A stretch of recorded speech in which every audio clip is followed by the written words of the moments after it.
fighting on behalf of the rights of small nations in the First World War. He shall not hear the bittern cry in the wild sky where he is lain, nor voices of the sweeter birds above the wailing of the rain. Nor shall he know when loud March blows through slanting snows her fanfare shrill, blowing to flame the upset cup of many a golden daffodil. And when the dark cow leaves the moor and pastures poor with greedy weeds, perhaps he'll hear her low at morn, lifting her horn in pleasant meads. 100 years ago, where we stand was a vast factory on 7 levels, employing 3,000 people, making biscuits, cream cakes, and steam crackers for Jacobs. Above us rose 2 towers which commanded views to the south to Portobello Barracks and to the north to Dublin Castle and O'Connell Street. And if you look to your right, one of the towers still remains, and it would have been perhaps the tallest building, or one of the tallest buildings in Dublin at the time. This strategic location was why Jacobs' factory was chosen by over 100 volunteers who occupied the buildings and constructed barricades through the surrounding streets, which would of course have been much lower than now. These were among the worst slums in Europe. In them lived hundreds of dependents of Irish men fighting their own fight for what they saw as the rights of small nations during the Great War. Families here subsisted in overcrowded squalor, their men killed daily in France, their children falling to disease. Politically, the Home Rule Bill was seen as the toy of parliamentary humbug, and all hope of freedom had vanished. The revolutionaries feared the very death of Ireland. Indeed, Thomas MacDonagh spoke thus to a friend: "This country will be one entire slum unless we get into action. In spite of our literary movements and our Gaelic leagues, it is going down and down. There is no life or heart left in the country."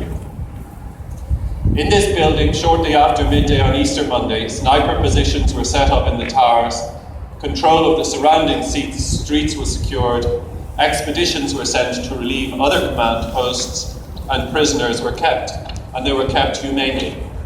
Among them were 4 towering members of the Royal Irish Constabulary. As one of the rebels recorded, "The tables have turned." Every day, these 4 policemen were marched under the command of a tiny boy volunteer to peel potatoes for the rations of the garrison here. Fearing artillery strikes and incendiary bombs, the horses that ordinarily carted cakes and biscuits to tea-drinking Dubliners were moved to safety.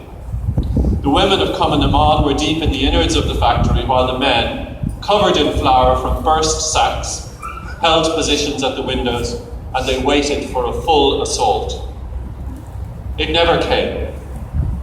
Near Harla sé Riamh, is part the farsantach winter na hair and an fehev, O chlán lir ag fehev, na géad de blin Loch Darabach, agus an agan glantach, go dtí an iarracht den asce ag fethev agór cawr as an rank go 1798, go dtí Robert Emmet ag fethev, agór arm nar tháinig go dír 1803, go dtí Samuel Beckett waiting for Godot.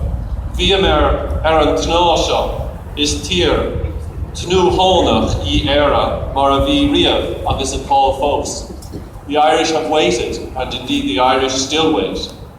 Though terrified in this place, their waiting was in good cheer. Sickened by a diet of cake over several days, eventually meat and potatoes were foraged from shopkeepers who were willing to give their wares to the brave men and women.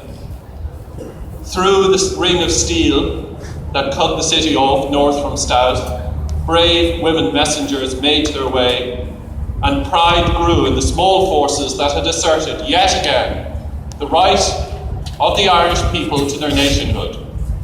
Upstairs in the factory, incongruously, there was a piano, and this was played from time to time. Its sounds mingling with that of sniper fire, the whistling of bullets, and the shells which burst from gunboats at Howth and artillery in the city.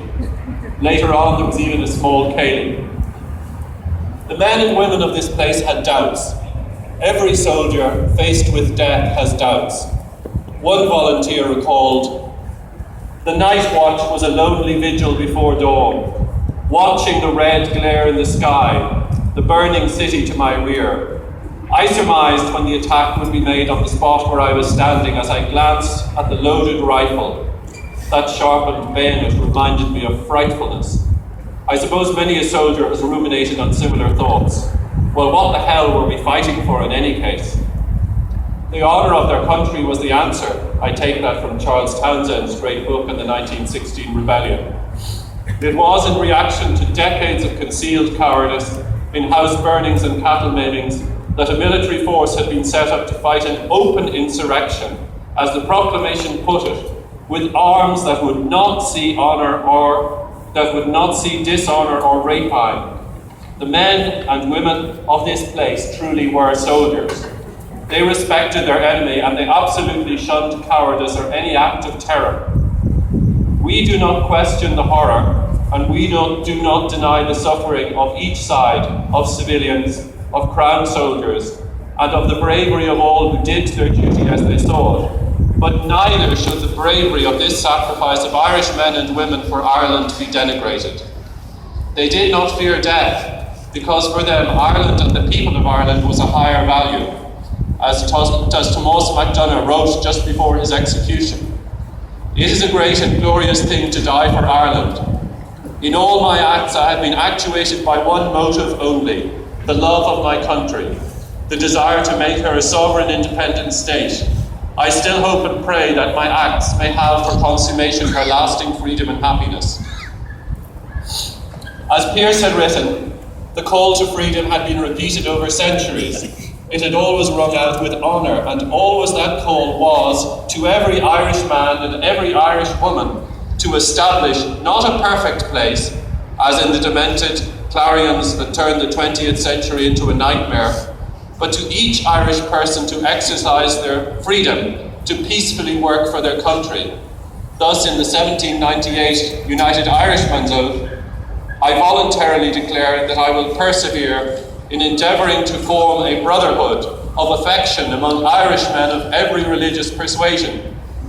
And in 1803, the proclamation from the pen of Robert Emmet, "You are now called upon to show the world that you are competent to take your place among nations, that you have a right to claim their recognizance of you as an independent country. We therefore solemnly declare that our object is to establish a free and independent republic in Ireland, that the pursuit of this object we will relinquish only with our lives." Thus, as the Minister has said, the 1916 proclamation sought to heal division, to promote social justice, and to make Ireland a beacon for other nations. This was indeed the august destiny to which she is called. As the Book of Wisdom states, there is a time for war and there is a time for peace. The end in this place came late to general dismay on the Sunday after Easter. The garrison here knew, as they put it, "We are offering our leaders for sacrifice." This was the last garrison to surrender. As one Irish man walked out of this place in his uniform as a volunteer, his brother walked in as a soldier of the Crown. One of the men recalled, "Commandant General Pearse was convinced that further sacrifice of life would be futile. With the welfare of the Irish people and the army at heart, he had decided to cease hostilities." MacDonagh broke down and sobbed bitterly, as did many of the men. There were loud cries of dissent amongst the men against surrender. Many were crying fiercely and shouting, "Fight it out!" The senior officers were resigned to the inevitability of surrender. The garrison was to march out, carrying their arms and their flags as prisoners of war.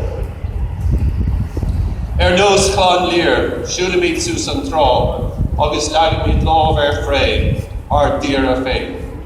Nílamid in prísúnach inis, gan bháisteach do gain giniúnt féin. Dáthraigh gachrod go hiile agus go hiomlán, chun go raibh gach bart fíoringa agus anóra, agus ibre a churamid dín, ní dúin féin ach son na hÉireann. The men and women who died here lie in Dublin soil, in Kilmainham with Emmet and with the saints of the 8th century. in Glasnevin, with Parnell and with O'Connell. Enemies once, victims once, all are together. And if, as Robert Emmet said in his great speech from the dock in 1803, the spirits of the illustrious dead participate in the concerns of those who are dear to them in this transitory scene, they would surely greet each other. I am the enemy you killed, my friend. I knew you in this dark, for so you frowned. Yesterday through me, as you jabbed and killed, I parried, but my hands were loath and cold. Let us sleep now.